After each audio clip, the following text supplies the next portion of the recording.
Thanks for joining me for this edition of the Church Security Answer Man. And today we're going to be talking about calling 911 and four things that I think you need to know as you're calling them, what you need to know about preparation and about calling them. So let's get right into it.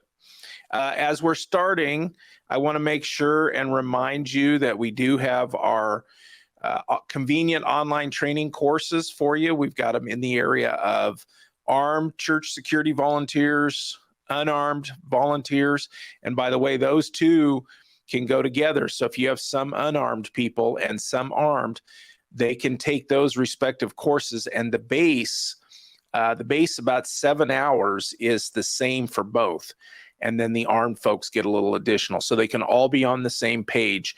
And then we have the leadership training as well, leading a church safety and security program. So let's get into our topic for today. Number one on the list is 911 dispatch centers prioritize calls for service. That's got a good and a bad. And the first one I want to discuss with you is from my perspective as a former law enforcement officer and talking to people that are concerned about calling 911 and bothering them, because we see car crash shootings, all these bad things on the news that are happening in our communities. And we don't want to bother 911 with a service interrupter or a guy that's out in the parking lot harassing people.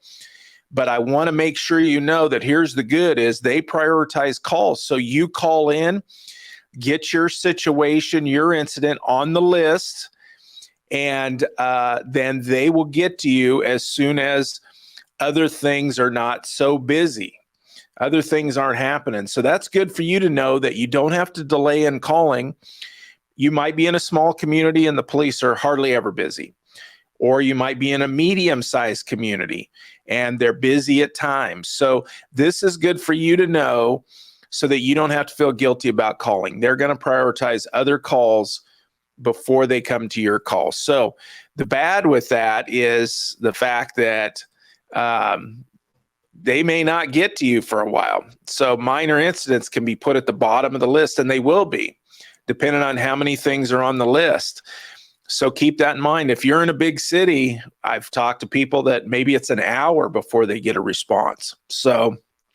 And I have heard some people say they just got a phone call or never got a response. So it just depends on what's going on and how busy your police folks are at the time if you're calling for assistance. So don't feel bad about calling. If you have an incident, call, let them prioritize it, let them put it in order, and they'll probably give you some idea as well as how long it might be before you get a response. So number two on our list is when it's okay to call 911. And that is relative to when you feel uncomfortable, when you feel fear, when you see danger, those kind of things. Many of us don't call 911 often. We're not familiar with the system. We may have never called 911. So I want you to feel more comfortable with doing that. So let's evaluate, just for our purpose of discussion here, I want you to be more comfortable. Let's evaluate what's going on. And let's label these things as odd, suspicious, or dangerous that you're seeing at the moment. So what are you seeing? What are you hearing? Whatever that may be. At an odd level, generally that's something that just catches your attention. It doesn't make you feel uncomfortable.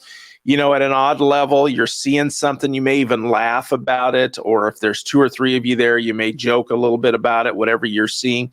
That's something that's odd. You don't see that happening very often at your church. But now you get into the suspicious level. What are you seeing? Something that makes you feel uncomfortable. And some people describe it as they feel kind of funny in their stomach. They feel kind of sick or queasy. Some people talk about the hair on the back of their neck raising up. And that is a suspicious level. And then we get into dangerous. And dangerous is nothing short of something that makes you afraid, or there's potential for injury. You see something going on, like I use in my live classes, the idea of somebody swinging a backpack around. They're upset. They're swinging a backpack around, or it might be a stick.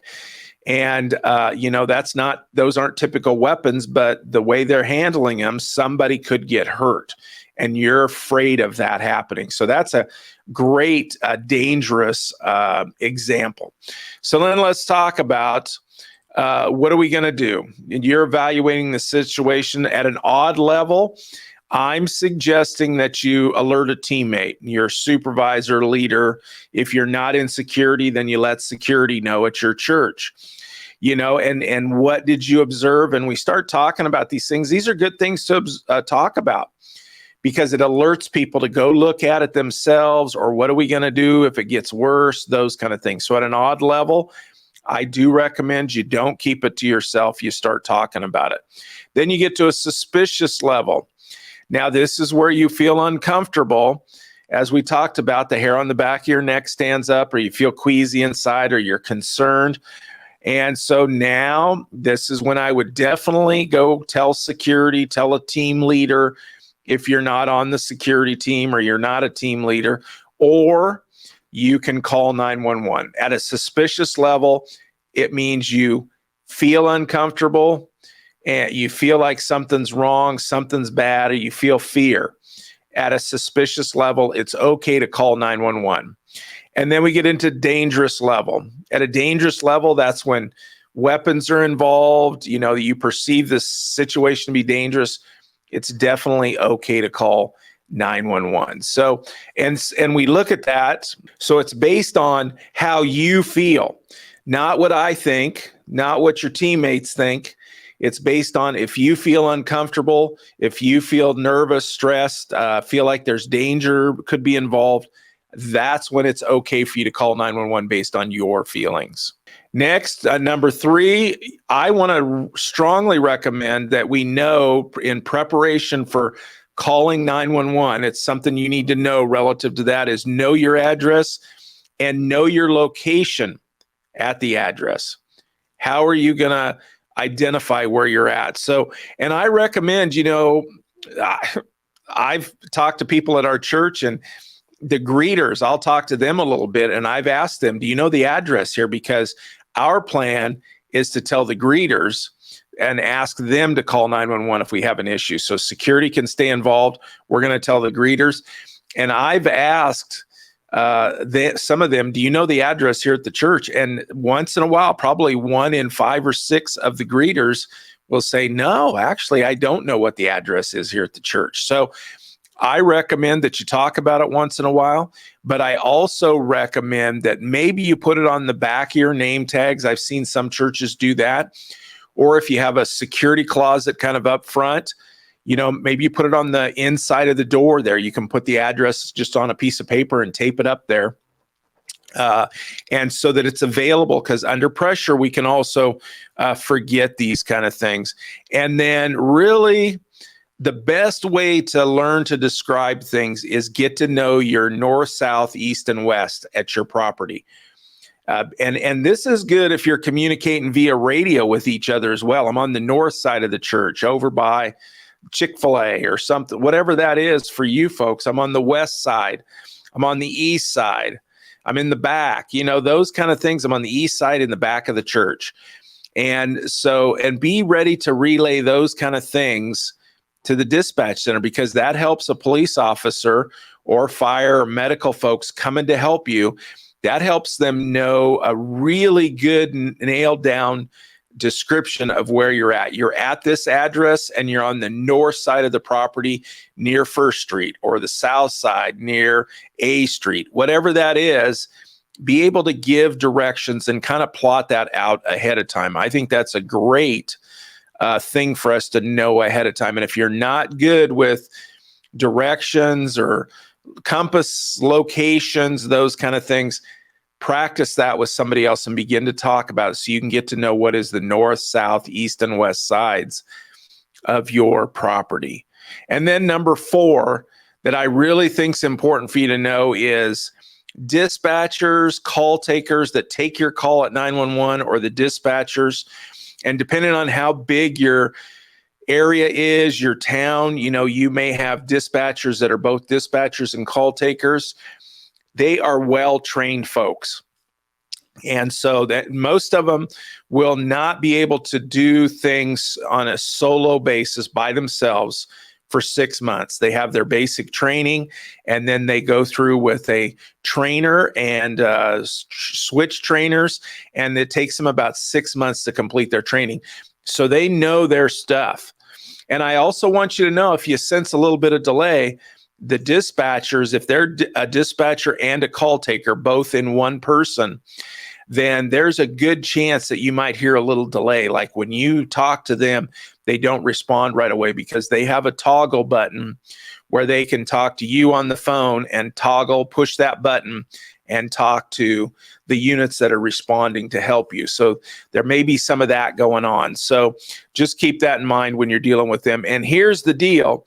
I'm saying they're well trained. Number 4 is they are well trained, but they do have to ask a lot of questions. So it means you got to be ready. You got to stay calm, be ready to paint them a picture of what's going on, describe details to them, because they have police officers that want to know certain things when they're responding.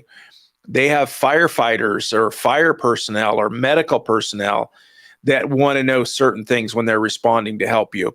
And even the ambulance folks, they have certain questions. And if all 3 of those are responding to help you, there is realistically a lot of questions to ask. So it's about being calm. Expect, if you haven't called 911 before, that they're going to ask you a lot of questions.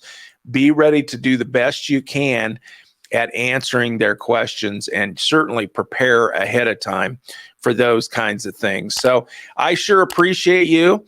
And if you have comments or questions, please leave them down below if you're on YouTube, or send us some email. And I recommend strongly that you watch this video that's coming up on the screen. And this will take you to the next step that's best for you, I think, for learning a little bit more about church security. And again, I sure appreciate you and the work that you do to protect your church, your families, your people, your leaders. Very important mission these days, and I am thankful for you for doing that.